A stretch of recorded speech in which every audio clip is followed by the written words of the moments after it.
Salut à tous, bienvenue à la chaîne Je parle brésilien. J'ai fait cette vidéo en pleine période de confinement. Je suis confinée chez moi, j'espère que aussi vous êtes confinés chez vous. Et je me suis dit que ça serait quand même bien de vous apprendre un vocabulaire par rapport aux objets et les pièces de la maison. Avant qu'on commence, un petit conseil d'apprentissage que moi j'ai fait quand j'apprends une langue.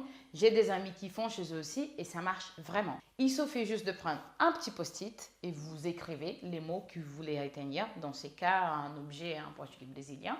Et vous collez contre l'objet que vous voulez retenir les mots.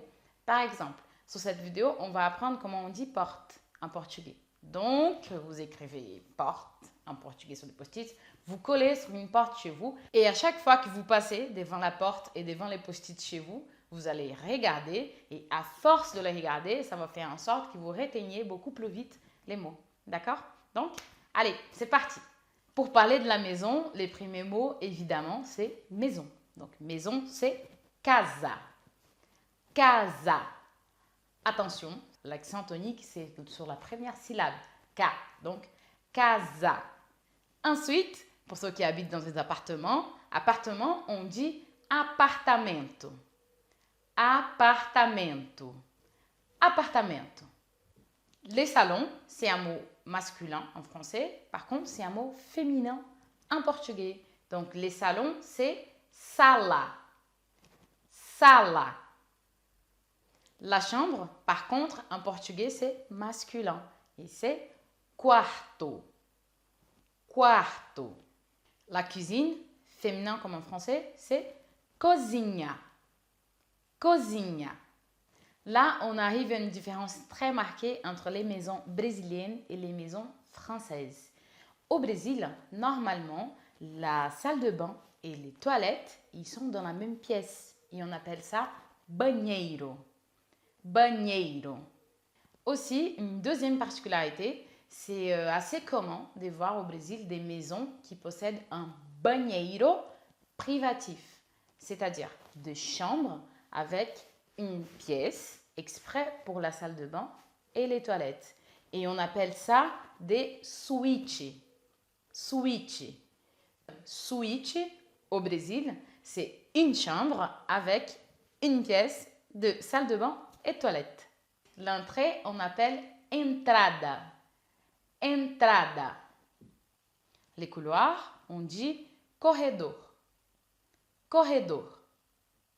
Les garages pour les voitures, c'est garagem. Garagem. La cour ou l'arrière-cour derrière la maison, si vous le préférez, on appelle ça quintal. Quintal. Les balcons, on appelle varanda ou sacada. Donc, varanda et sacada. Mais la différence entre varanda et sacada, c'est si les balcons, il est lié à la chambre, si les balcons, il est lié au salon ou la salle à manger. Et franchement, j'ai regardé sur Internet et je n'ai pas compris la différence. Donc, je préfère ne pas me lancer sur ces sujets. Si vous utilisez les deux, on va vous comprendre. Et je pense que ça dépend des régions aussi. Donc, si vous parlez au nord d'une façon, au sud, si vous utilisez les mêmes mots, ils vont vous comprendre. Donc, il n'y a pas de souci. Par contre, dans les cuisines, normalement les cuisines inspirées des cuisines américaines, on possède une partie que vous appelez les plans de travail, je crois, et on appelle ça balcão. Balcão.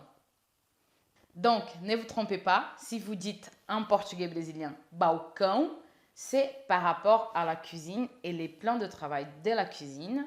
Et balcon en français, c'est soit varanda ou sacada.